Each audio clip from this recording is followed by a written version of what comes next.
মাথাটা ধরতে হবে, জলের মধ্যে দিয়ে ধরলাম। হ্যাঁ,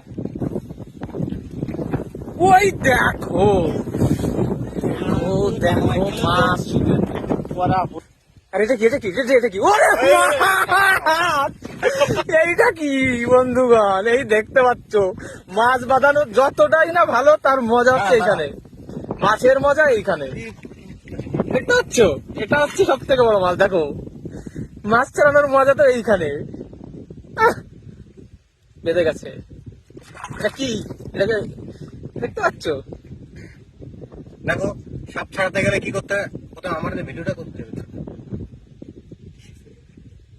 এইরকম ভাবে মাথাটা ধরতে হবে, জলের মধ্যে দিয়ে ধরলাম। হ্যাঁ, এবার এটাকে আস্তে আস্তে এইভাবে নিয়ে আসতে হবে। এটা হচ্ছে আমাদের সাপুড়ে, যদি কারোর দরকার হয় যোগাযোগ করবা। এইভাবে ধরে আস্তে আস্তে করে সাপটা ছাড়াতে হবে, কোনো রকমে কিচ্ছু করা যাবে না, মারা যাবে না। ব্যাপারটা হচ্ছে আমরা এগুলো মারি না, সাপ মারি না।